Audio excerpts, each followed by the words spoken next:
Ok, obrigada. Boa noite a todos, que a paz do Divino Mestre Jesus nos envolva a todos. É um prazer retornar a essa casa, hoje com um assunto meio polêmico, né? Não só no nosso meio espírita, mas como nas demais religiões aí, visto católicos e evangélicos se degladiarem muito com esse tema, que são os irmãos de Jesus. Nós vamos entender o que era irmãos no parecer da nomenclatura, né, do povo hebreu, num linguajar bem antigo, que era o aramaico da época. A época era uma, digamos assim, uma língua não tão burilada como é hoje. Então nós vemos assim muitas contradições e as religiões indo por caminhos diversos, também de acordo com aquilo que eles querem incutir na cabeça das pessoas, né?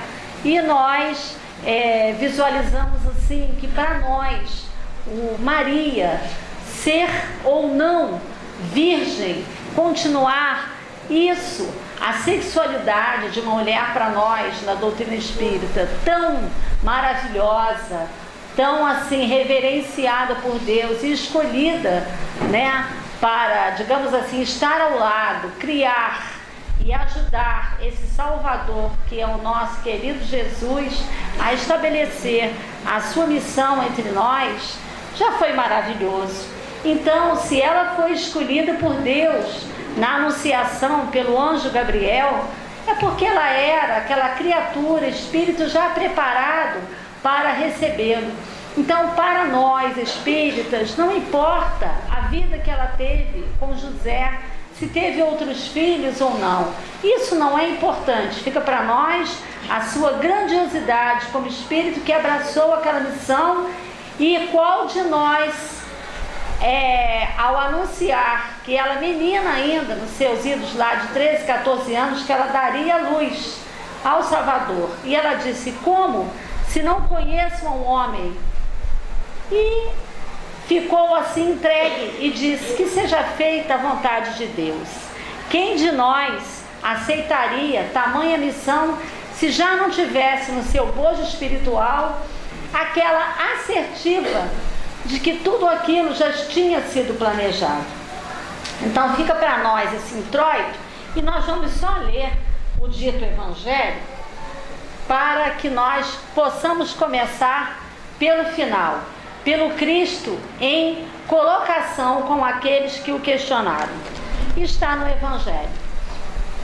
Estava Jesus na sua pregação costumeira na sinagoga, e vieram saduceus, fariseus, como nós sabemos também que eles gostavam de o testar, tal como a cura no dia de sábado, e a gente sabe por que aquele povo tão escravizado, atendendo assim às leis, e Moisés veio retificar tão bem isso, porque era um povo escravizado. Então eles não podiam obrar no sábado, e Jesus veio assim como grande revolucionário do amor, dizer: se o Pai não parava de obrar, por que ele não podia curar no dia de sábado? Então a gente sabe que saduceus e fariseus viviam num constante gládio com o mestre. E o mestre, naquele dia, ali estava e mais uma vez foi testado. E tendo vindo para casa, reuniu-se aí tão grande multidão de gente que eles nem sequer podiam fazer a sua refeição. Sabendo disso, vieram seus parentes para se apoderarem dele, pois diziam que perdera o espírito. Sabemos pela literatura espírita, pela Bíblia, pelos livros de grandes pesquisadores, que os familiares, aqueles bem próximos, está num texto em Marcos, não o viam de uma forma que os demais o viam, como missionário, como aquele que viria libertar aquele povo sobre o jugo do ódio, do desamor, da vingança, aquele que veio mostrar o amor em sua plenitude. Marcos tem um trecho que diz que o povo considerava louco aqueles mais próximos, aqueles que diziam ser sua família consanguínea. Então ele não era bem visto no seio familiar. Daí que certa vez ele disse que ninguém era mestre em Israel, quando ele concitou aos discípulos que partissem, que fossem distribuir a missão do Evangelho missão de falar de amor e do bem ao próximo em terras outras e não ficassem só ali. Que colocassem sandálias e fossem, partissem. Então nós vemos o porquê disso. E ele disse assim: entretanto, tendo vindo sua mãe e seus irmãos, e conservando-se do lado de fora, mandaram chamá-lo. Ora, o povo assentara em torno dele e lhe disseram: tua mãe e teus irmãos estão lá fora e te chamam. Ele lhes respondeu: quem é minha mãe e quem são meus irmãos? E perpassando o olhar pelos que estavam assentados ao seu derredor, disse: eis aqui minha mãe e meus irmãos, pois todo aquele que faz a vontade de Deus, esse é meu irmão, minha irmã e minha mãe. Dois evangelistas escreveram sobre isso, Marcos e Mateus. E o evangelho comenta, que é meio incrédulo, em se tratando de Jesus, que obedecia às leis, e as leis daquele povo, os mandamentos, um deles, inclusos naquilo que Jesus veio reafirmar, era honrar pai e mãe. Como que ele estaria assim desconsiderando? Isso aqui são trechos que eu tenho que abordar. Como que ele estaria desconsiderando essa norma ao repudiar os seus familiares? Sabedores que somos que para o povo judeu a família era considerada meu osso e minha carne. A mulher tinha um papel tão assim marcante, de tamanha, digamos assim, ela vivia cercada. Uma mulher, se viúva, não podia sair de casa sem a sua família, sem os filhos homens. Olha que situação que a mulher era assim alvo. Então nós vemos que possivelmente Maria estava lá fora, sim, é uma das visões, com os filhos, quem sabe, ou com os primos, que é uma outra vertente. A Igreja Católica, a seu bel prazer, sempre quis cultuar a imagem de Maria como sendo a Virgem Maria, Maria a Santíssima, a Mãe de Jesus. E ela fala que ela, pelo Espírito Santo, ela, a Igreja, pelo Espírito Santo, Maria foi ungida e teve assim a Jesus. E continuou virgem, não lhe atribuiu filhos. Os evangélicos, e eu tenho aqui na nomenclatura de diversos pesquisadores, inclusive ingleses, e esse livrinho, quem quiser comprar, é muito bom nesse tema, Irmãos de Jesus. Ele é um livro transcrito pela Federação Espírita Brasileira. Então, não fiquem pensando que é um livrinho que qualquer um escreve, como tem tantos aí na doutrina espírita abordando, não na doutrina espiritualista, que é bem diferente, abordando temas espíritas pela vertente deles, ao qual nós temos que tomar um cuidado imenso, Nem tudo que é lícito me convém, já disse o grande Paulo de Tarso. Então a gente tem que fazer a separação do joio e do trigo. Então nesse livrinho ele aborda essas vertentes diferenciadas, não só da Igreja Católica, como do protestantismo. O povo evangélico, os protestantes, eles admitem Maria com os filhos, que em diversas passagens nós vemos a citação aos irmãos de Jesus, muitas delas, e eu transcrevi algumas. Então, nós vemos assim que existia Judas, Tadeu, Simão, Tiago e José ou Joséfos. Então eram 4. E mais 2 filhas, chamadas de Lígia ou Lívia, e Lídia, a segunda. Esse Lígia poderia ser Ácira, se não me engano. Tenho aqui até escrito num cantinho. Ácia ou Lígia, que os pesquisadores denominam. Então, eram 6 irmãos. Nós sabemos, na vertente dos evangélicos, dos protestantes, pesquisadores acreditam nisso. Nós sabemos que eles demonstram o porquê sim e o porquê não. E hoje eu venho assim colocar para vocês mais dúvida do que certeza, porque a gente também não tem, né? Fica para nós a essência da figura maravilhosa de Maria. Falar de Maria é derramar-nos em lágrimas, né, em amor. E para a gente estudar bem Maria, nós temos que ir aos evangelhos apócrifos, porque os evangelhos, a Bíblia, nos trazem assim 3 ou 4 aparições de Maria. Na anunciação do anjo e quando Jesus some, na anunciação, no parto, com os reis magos, na perda de Jesus, na crucificação. Então nós temos 3 ou 4 aparições. Eu sei disso porque eu tive que ler para falar sobre Maria no fim do ano passado, numa outra casa, buscar muitos evangelhos apócrifos que relatam desde a infância.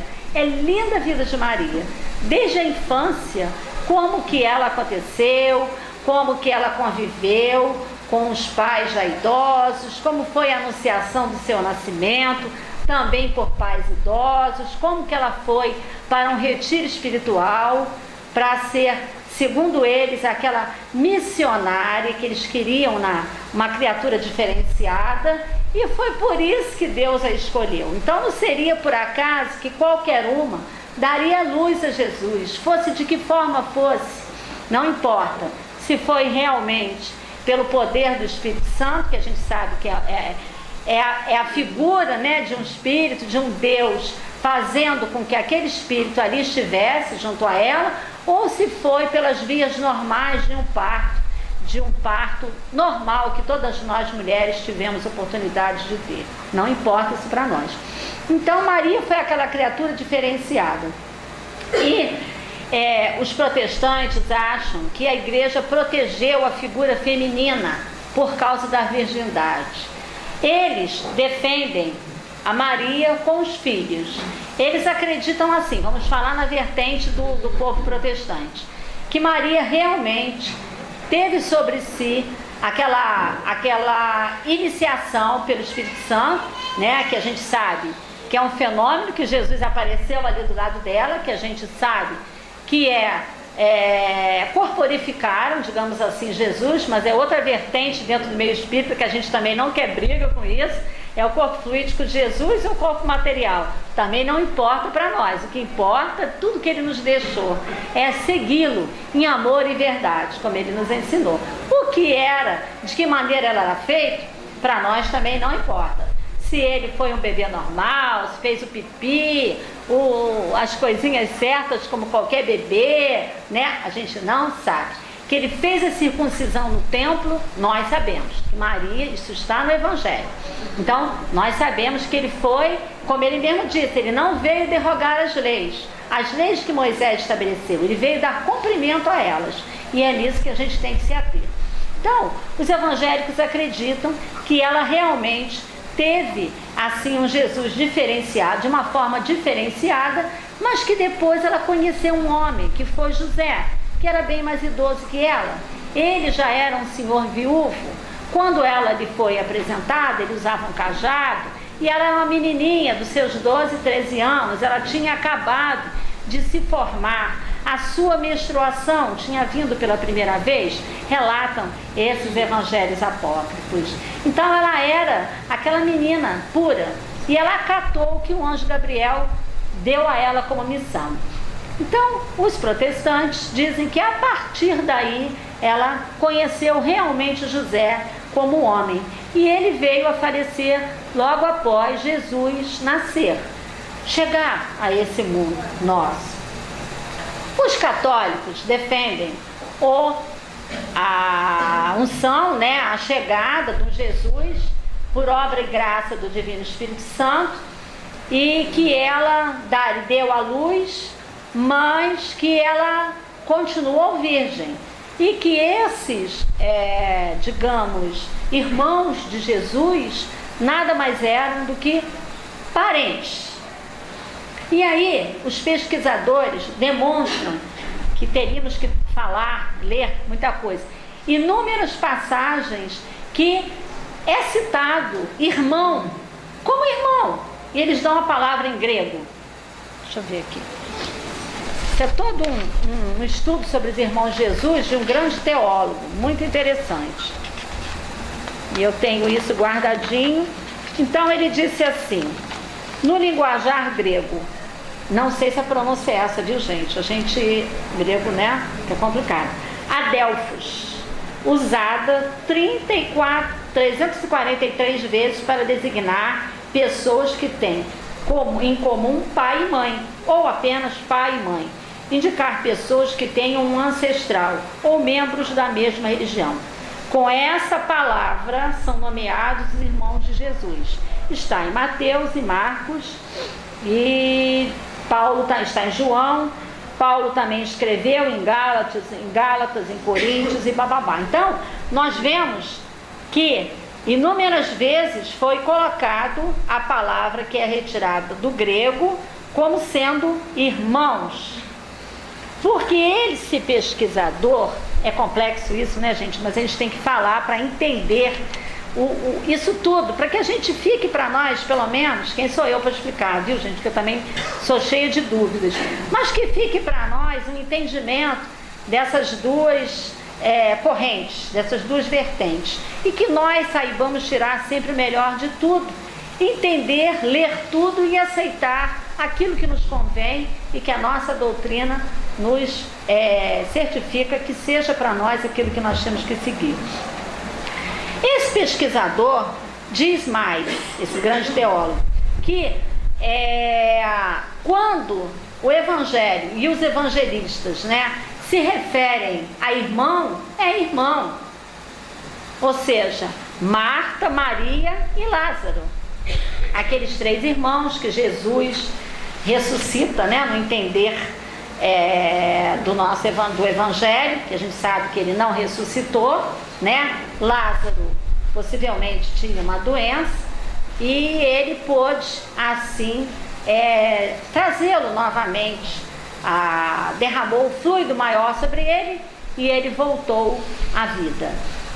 E Marta e Maria eram aquelas que seguiam a Jesus. Uma era aquela dona de casa que estava como todas nós, né? Sempre preocupada com o que está sujo, o que tem palavral, o que tem para fazer. Essa é a nossa rotina diária. E uma só visualizava os ensinos do mestre. E certa vez, num colóquio em casa, Jesus falou a outra, né? Que na verdade ela estava sempre preocupada com os afazeres e que ela teria que seguir a sua irmã, que já estava mais voltada para o lado espiritual do que material. Então o evangelho, segundo esse teólogo, se referem a esses três com este termo, irmãos, e não com outro termo que designa ser primo. E essa é a tradução grega. Mas aquele aramaico do passado, da época que Jesus nasceu, ele relata que a família judaica, primos, parentes próximos, vizinhos muito unidos, eles poderiam ser chamados de irmãos. Jesus inúmeras vezes se referiu à multidão como meus irmãos. Nós no meio espírita nos diz, minha irmã, quando a gente se cumprimenta, quando a gente se abraça, meu irmão, né? Então, é fraternidade. Nesse teólogo, ele diz que o termo parente, síngenes ou singenes, não sei como a pronúncia, Adelphi, é indicado como irmã, bababá. Singenes, usado como feminino de parente para indicar o parentesco, por exemplo, de Maria com Isabel. Isabel era mãe de João Batista, elas eram primas. Então, ele usa esse termo e não usa o termo irmão. O teólogo nos aviva para isso, para a gente tomar cuidado. Porque se fosse realmente primo ou da família, não seria esse termo síngenes, seria este termo, e não Adelphos, como se fossem os irmãos. Então, ele nos mostra, como bom pesquisador, todas as coisas que estão na entrelinha. Mas, na época, parentes consanguíneos, no caso primos, vizinhos muito próximos, eram chamados de irmãos. Jesus nos dá um testemunho disso muito grande, quando na cruz, a gente vai para o final e volta, né, toda hora. Ele disse para o grande João, que o João a meu ver, acho que não sei se eu já falei aqui em outro lugar, a meu ver, é o evangelista que retrata Jesus de uma forma tão amorosa, que é bom que todos nós passemos a ler o Evangelho, que é a Bíblia, na parte de João, para entendermos o messianato todo de Jesus e vermos sob o prisma de João, porque João acompanhou até o fim e cuidou do seu tesourinho precioso, que foi a sua mamãe, que é Maria. Então, quando eles diziam que Jesus, o filho primogênito, e aí a gente fala, mas primogênito é o filho mais velho? Aí a gente tem que buscar o que é um primogênito.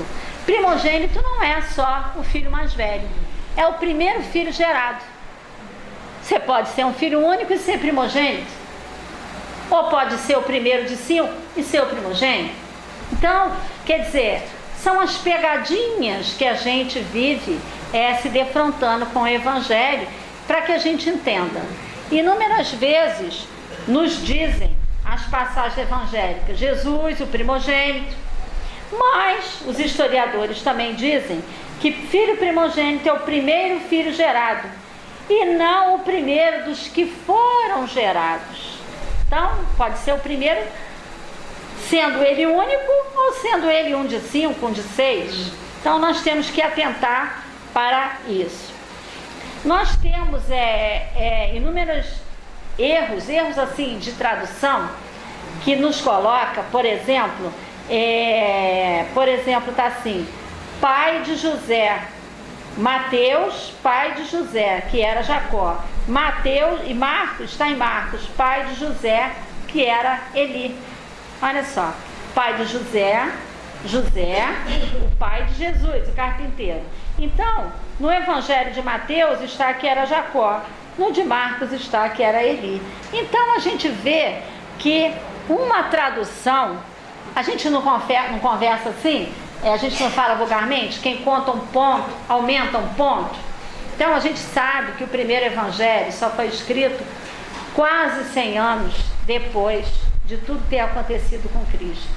Então nós temos o problema da língua, da tradução, e o problema de a escrita ser um tanto quanto deficiente para a época. E os historiadores, baseados naquilo tudo que ficou de diversas nomenclaturas religiosas, eles fazem a sua melhor parte. Mas, volto a dizer, para nós isso não é importante. O que importa para nós é aquela condição da gente entender a grandiosidade do Mestre. Então, nós temos aqui, explicando exatamente isso. A palavra irmã, também entre os hebreus, como a palavra irmã, significavam irmãos, propriamente ditos, como parentes em geral, próximos ou afastados, denotando às vezes irmãos ou irmãos simplesmente pela amizade, tal qual a gente faz hoje. Poxa, fulano é meu irmão, você gosta tanto dele, ele não tem nada a ver com a lei da consanguinidade, mas a gente é tão afim com ele, a gente pensa da mesma maneira, né? Torce pelo mesmo time de futebol, frequenta a mesma casa espírita há anos, é do mesmo grupo de estudos, seja lá de quê, né? Então a gente só vive se encontrando, então é meu irmão, aquela situação que a gente considera.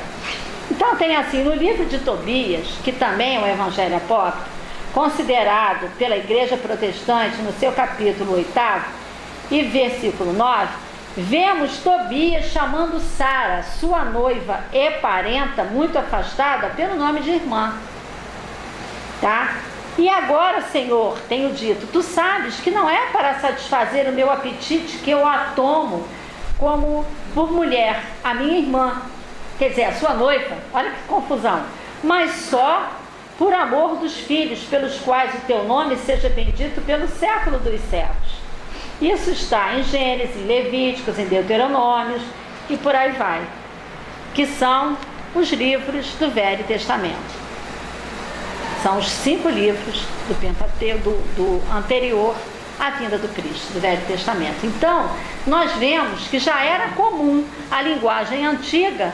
Ele chamou a mulher que ele ia desposar de irmã, pela fraternidade que cercava. Então, nós vemos Paulo trazendo para nós, vamos a José. José, quando aceitou Maria, certo? Ele foi denominado, ele foi chamado no grande templo, que ele ia desposar uma menina. Ele já era viúvo. É como se ele dissesse: eu estou no fim de carreira, eu não quero mais nada com o casamento. Mas foi-lhe dito que uma pomba pousou sobre o recinto e ele foi o escolhido. E na verdade a pomba pousou sobre o seu cajado. Então foi assim que foi escolhido o companheiro de Maria, tudo atendendo a um desígnio do alto. Quando ele a desposou e foram morar juntos, e ele não a tocou, pelo menos os evangelhos dizem isso, e ela apareceu grávida, houve aquele né, como ainda hoje acontece. E ele ficou assim, né, estupefato, e foi levado a, digamos assim, a um pequeno julgamento grupal dentro do templo deles. Como era isso? Era uma coisa tão interessante que eles comiam barro para dizer que ele estava falando a verdade. Então, tanto ele, ao dizer que ele não havia tocado, que aquele fruto que ela estava aguardando ser um missionário anunciado pelo anjo Gabriel, era algo do poder de Deus. E ela também, dizendo que nenhum homem a tinha tocado, inclusive ele também não. Eles tinham que comer um barro de uma parede, e assim, se eles não passassem mal, é porque, na verdade, eles estavam falando a verdade. Tamanha era a fé daquele povo. Olha como a nossa fé é tão primária, né? É tão pequena. Como nós faríamos isso hoje em dia, não é?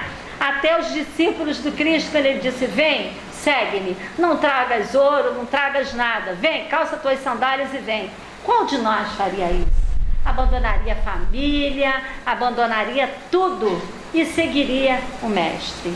Então, aqueles dois também, o velhinho que era José o carpinteiro, né, que era seu ofício real, e aquela jovem que foi dito a ela que ela seria a mãe do Messias prometido, e ela disse: que seja feita a sua vontade, Senhor. Entendeu? A grandiosidade do fato. Ela já não tinha mais pai, por isso ela foi colocada, digamos assim, naquele abrigo para jovens, para serem preparadas religiosamente. Seria talvez hoje um educandário, quem sabe de freiras, alguma coisa assim, né? Diferenciado do dia a dia dos colégios normais. Ela foi uma jovem preparada, né? Não é a música da Anitta não, gente? Ela foi preparada para o amor, preparada para o Messias vir através dela. Então nós vemos que aquele José de amor ali estava, aceitando. E quando ficou comprovado publicamente que eles não tinham participação no suposto pecado, passaram, porque era pecado para ela, a ter credibilidade. Até porque a mulher era um objeto. A mulher não era nada sem o homem. E por diversas vezes é mostrado isso. Então, é uma vertente desse teólogo. Quando ela foi, retornando ao princípio do texto que eu li, quando Maria e esses supostos primos, que eram os filhos de Maria de Cleófas. Quem era Maria de Cleófas? Era a esposa de Alfeu de Cleófas. Quem era esse Alfeu? Alfeu era irmão de José o carpinteiro. Então eles eram primos, né? Aquele primo bem carnal. E essa Maria vinha a ser irmã da Maria, mãe de Jesus, a missionária. Então nós vemos que esses supostos primos eram filhos de irmãos do casal. Então eles eram primos assim, em primeira ascendência mesmo, né? Primos legítimos, esses 5. Então, quando a turba ali reunida disse: os irmãos, sua mãe e seus irmãos estão lá fora. A gente pode entender também que Maria já estava viúva. E como eu disse, era costume dos judeus, uma mulher, quando viúva, sozinha, mesmo ela não andava só. Ela andava cercada pelos seus filhos. E no caso, ela veio ver o mestre pregar na sinagoga. E quando Jesus já sabia que todos o estavam tentando, ele disse: quem é minha mãe e quem são meus irmãos? E logo a seguir disse: todo aquele que cumpre a vontade do Pai, este é meu irmão, minha irmã, meu pai e minha mãe. Ou seja, ele estava ali para exemplificar. Eu posso, nesse momento, mesmo aqui enrolando vocês, a verdade é essa, né? Eu posso, se alguém disser assim: Tereza, lá fora tá seu esposo e seus filhos, eu vou largar tudo aqui para ir lá fora? A não ser que seja um acometimento, né? Deus o livre guarde, houve uma coisa terrível, uma doença, um fato inusitado, aí eu vou largar tudo e vou sair correndo. Mas no mais eu vou dizer: quem é meu esposo? Olha só, eu me comparando com a fala do Cristo, né? Quem é meu esposo? Quem são meus filhos? Por quê? Porque nesse momento aqui, o que importa para nós é o Evangelho de Jesus, é a sua história, não é quem está me chamando lá fora. Acredito, né? Eu acho que o meio espírita quer crer nisso, é a nossa vertente, que o Cristo, que já era testado a todo momento para aquele povo, saduceus, fariseus, doutores da lei, né? Que tinham conhecimento da lei, mas não tinham conhecimento da lei espiritual, nem de sua vivência. Então, ele quis demonstrar isso para eles, e ele demonstrava o tempo todo. Então, ele fala mais, né? Até porque uma outra comprovação disso é que na festa judaica, aos 12 anos, Jesus foi, como todos sabem, ele foi com Maria e José, e ele por lá fica. E eles vêm naquela caravana e esquecem o menino lá. E era costume daquele povo, os homens tinham que comparecer, fossem eles da classe maior ou menor. Era obrigatório, obrigado toda a família a comparecer àquela festa pela época da Páscoa, da ressurreição. Era aquela comemoração que o judeu fazia do seu exílio, da volta do Egito. Então era comemorado com pães, com tudo aquilo que a gente sabe, uma grande festa, não é? Aí até o Cristo, é ali que acontecia aquilo tudo. A gente não pode falar da vida do Cristo sem falar mais um detalhe, né? Que no templo acontecia tudo aquilo, os mercadores expulsos do templo, que eles tentavam comercializar com a fé, vender coisinhas, a mesma coisa que a amiga aqui, daqui a pouco virar para vocês e dizer: olha, tem um livro aqui sobre a bagatela de R$1, quem quer? Isso é comercializar com a fé. Então o Cristo veio banir tudo isso dos templos. E essa festa era em homenagem à volta do exílio daqueles 40 anos. Então como que a família não estava lá todos os anos? E os irmãos de Jesus, se ele estava lá aos 12 anos, isso é o que o teólogo também fala, é uma colocação. Se ele estava lá aos 12 anos, por que que nessa festa não é mencionado mais ninguém? Se ele era o primogênito, o primeiro, ou gerado, ou o primeiro de 5 ou de 6, não é? Cadê os outros, que nessa passagem não é demonstrado? A família judaica, se tinha concepção de meu osso e minha carne, por que que ela iria, Maria e José, deixar os outros filhos restantes, os outros 6 em casa, e ir longe, longe, longe, como eles foram, caravana, burrinho, carregando alforjes das costas, e os outros? Então fica para nós a vertente de que eram os primos realmente. Então são essas minúcias que nós temos que ver. Na cruz, por que que para nós, eu coloquei alguns trechos assim a abordar, por que que para nós fica muito claro que quando ele entrega a sua mãe a João, o evangelista, não é o Batista que era o primo, que já tinha partido há muito, quando ele entrega, partido, falecimento mesmo, que morreu por vingança, tudo que a gente já sabe, né? Que ele matou sacerdote de Baal, então ele veio a sofrer a lei de causa e efeito. Ele veio numa encarnação anterior, né? E depois, como João Batista, ele veio traçar aquele início da vida do Cristo. Então, na cruz, Jesus apresenta mulher, que era uma nomenclatura que eles chamavam, não porque ele falou mãe, aí também as pessoas dizem, mas como ele não a chamou de mãe? Era um impositivo forte, mulher, porque Jesus veio valorizar a vida feminina, a espécie feminina. Em nenhum momento ele se afastou nem das meretrizes. Ele veio tentar mudar o caminho delas. E o que aconteceu? Mulher, eis aí o teu filho. Quer dizer, se a família era tão conceituada, por que ele não entregou Maria aos demais filhos? E ele entregou João Batista naquela grande missão. Fica para nós também tudo isso, né?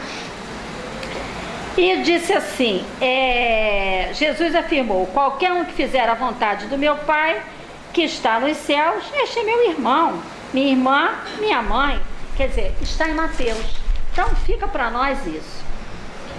E fica para nós um dito muito interessante, que ele disse, está em João, e de dizer a meus irmãos que eu subo para o meu Pai na cruz. E vosso Pai, que é o nosso Deus e vosso Deus. Então, ele chamou a toda aquela multidão errônea que o crucificou como sendo seus irmãos. E ainda pediu perdão para todos nós ali. Então, fica para nós que a sexualidade de Maria não é importante. Se ela esteve virgem, se ela teve esses filhos, que para nós no meio espírita a gente acredita que sejam realmente os seus sobrinhos, né, de uma família bem próxima, porque ser da família é ser algo de amor, de responsabilidade, de cumprimento de tarefa.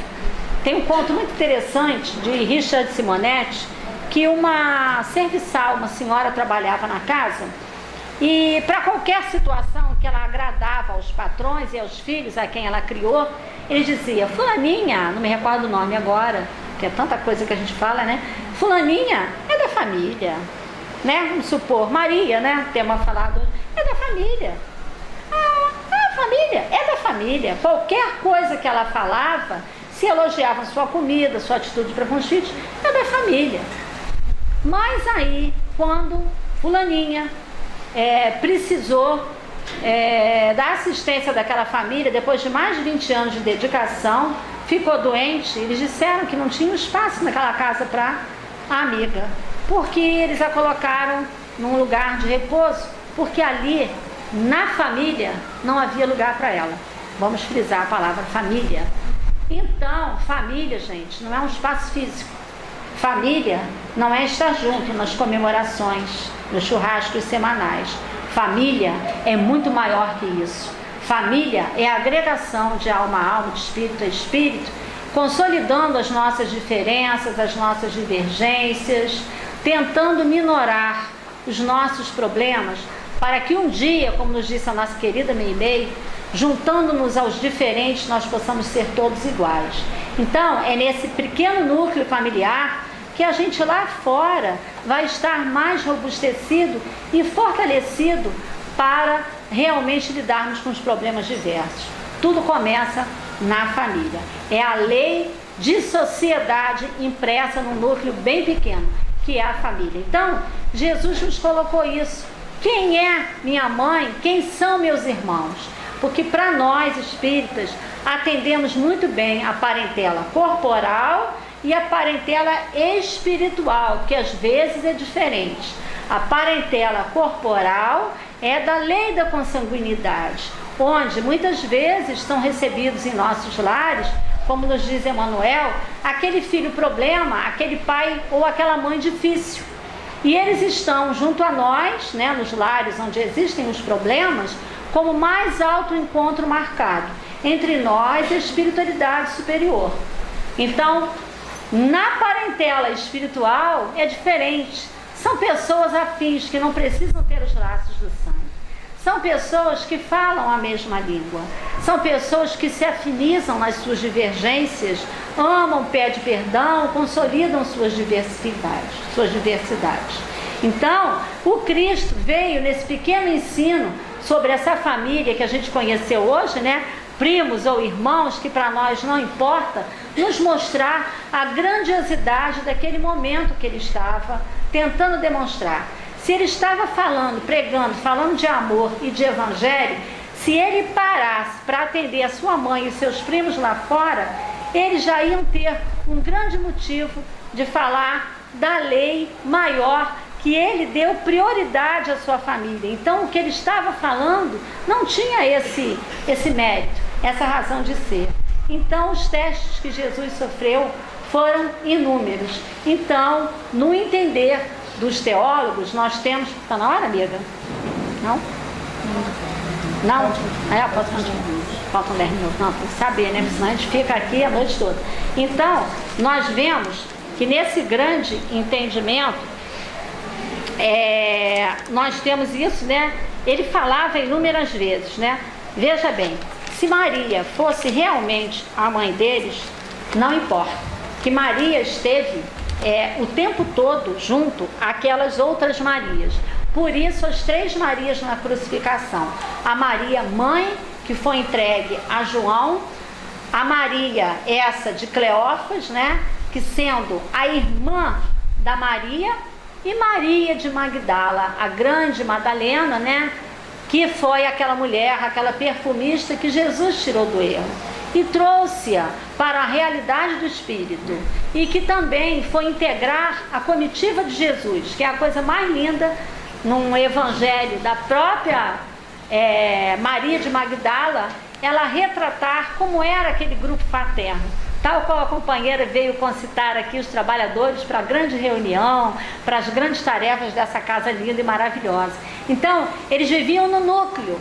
Maria, essa outra Maria, Maria de Magdala, todas as mulheres inclusas naquele meio para lavar as roupas, passar as roupas, costurar aquelas túnicas e vivendo assim naquela coisa. Todo aquele messianato de amor, de estarem juntos na pregação, em ajuda aos sofridos, eles fizeram tipo uma pequena comunidade, e as mulheres ali estavam. Por isso que eu disse, Jesus teve um papel fundamental na vida da mulher, e ele não iria desprezar a sua mãe em momento algum. Daí, no desencarne da nossa Mãe Santíssima e Amorosa, que é Maria, Jesus veio fazer o desligamento. Num trecho lindíssimo desse livro que vocês podem ler, que é a Boa Nova. Recomendo, porque esse é um livro, pode ser de cabeceira para todo mundo. Então, a página sobre Maria, lá no final, é maravilhosa. É maravilhosa. Quando ele vem e faz o desligamento espiritual, né? Faz o desligamento de todo o elo que a mantinha ao corpo físico. Então ele foi aquela criatura, ela foi presente à vida dele, embora o Evangelho não relate, ela estava lá todo o tempo, tá? Então nós vemos o seguinte, para nós fica a concepção do que aquele momento tinha a ver. Era um momento de ilustração, dele não valorizar a família consanguínea, para nos demonstrar o que seria a grande família universal, que todos ali, daquele núcleo do qual ele estava falando, dos seus seguidores, eram a sua família, eram os seus irmãos em Deus. Foi algo muito fraterno. Ele não renunciou ao que estavam lá fora, sendo irmãos, sendo primos, não importa. O que fica para nós é o seu grande trabalho de amor junto a nós, e que nos retrata sempre a importância, né, de vivenciarmos as suas leis, essa doutrina amorosa que é o Evangelho de Jesus, através da doutrina espírita, né, que tão bem nos explica toda a concepção de família, tudo aquilo que viemos buscar dentro do lar: respeito ao próximo, honrar a pai e mãe, tratar o filho com educação e carinho, porque às vezes aquele filho recebido em nosso lar, ele é muito mais espírito, muito mais velho e experiente do que nós, que somos estamos, né, na qualidade de os ensinar, e muitas vezes eles nos dão lições amorosíssimas, não é? E porque o espírito tem seu potencial, a sua bagagem vem com ele, não é? E Jesus a tudo disso sabia, e ele sabia do primarismo também daquele povo, mas em nenhum momento ele, digamos assim, ele tratou com diferença. Daí a sua assertiva na cruz: Pai, perdoa-lhes, eles não sabem o que fazem. Então, nos tratou como verdadeiras crianças, pedindo perdão para todos nós. E a gente tem que entender também que as traduções, nos remontando a esse aspecto de irmãos e primos, as traduções têm um problema muito sério. Daí, aquele episódio do bom ladrão. Se é ladrão, não é tão bom, né? Aí o episódio de Dimas, que pediu perdão ali na cruz. Ele entendeu a grandiosidade do mestre. Quando todos aqueles fenômenos começaram a acontecer, ele entendeu do lado de quem ele estava. E não entendeu por causa do açoite do povo, que preferiu ao Barrabás, tudo aquilo que a gente sabe, naqueles momentos finais do Cristo entre nós. E ele diz assim: quando o bom ladrão pede perdão a ele, e ele diz: é Dimas, que ainda hoje estarás, em verdade te digo. É uma questão de vírgula, segundo os pesquisadores, muito interessante. Que em verdade te digo, que ainda hoje, ou hoje ainda, estarás comigo no paraíso. Aí coloca-se uma vírgula: verdade vos digo, hoje ainda estarás, quer dizer, ele diz hoje, vírgula, ainda estarás comigo no paraíso. Quer dizer, não importa quantos anos, quantos milênios ele iria encontrar Jesus. Então, a tradução, gente, é tudo, e nós temos que tomar muito cuidado. Quando redigimos um texto, a gente se coloca uma exclamação. Olha aí os professores de português, que eu não sou não, hein, gente? A gente dá ênfase ao que fala, não é assim? Um ponto finaliza, uma vírgula dá uma pausa. E uma tradução, não é? Colocada com essas características todas, vem mudar todo o rumo de uma história.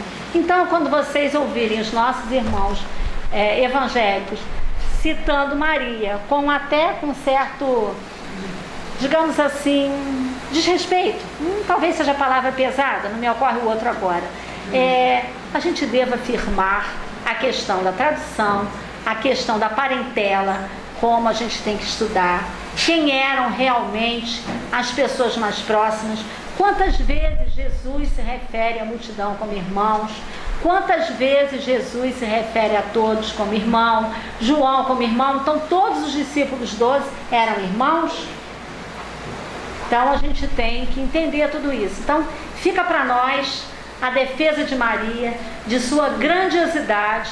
Busquem a vida de Maria, porque é excepcional, e busquem, sobretudo, né, a gente acreditar naquilo que ela trazia de melhor, né? A condução de que ela sabia quem era, ela sabia.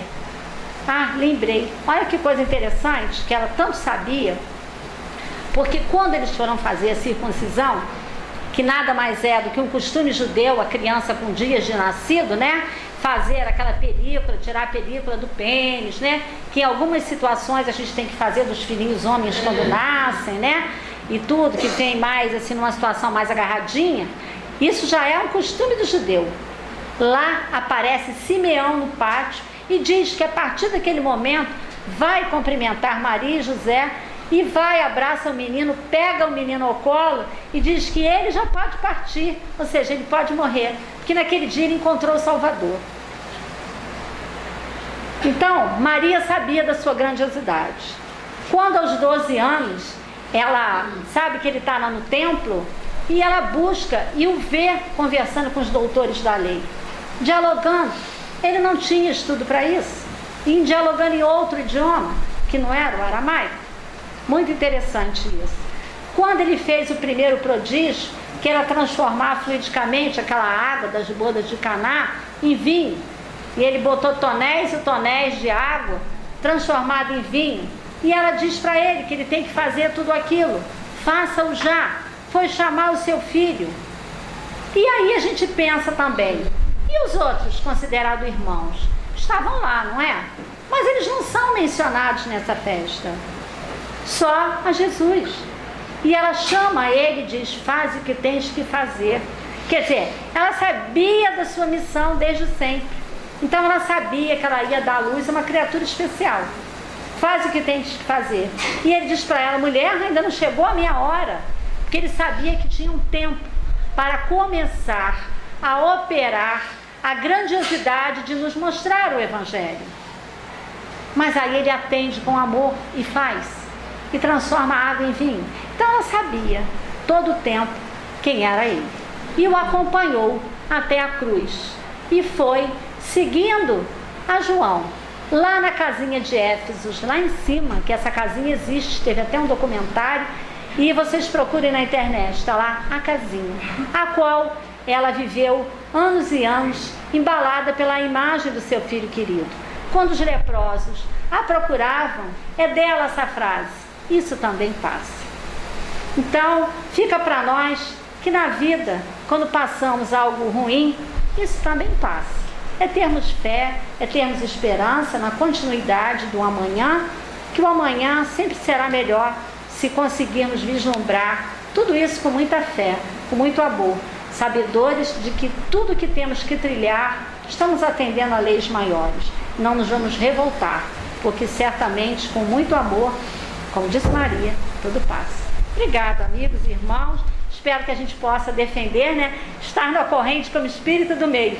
Nem o radicalismo dos nossos irmãos evangélicos, acreditando na Maria, mulher normal, que também, se o fosse, era altamente meritório, e nem aquela dos evangélicos querendo cultuar a Virgem. Então fica para nós a missão.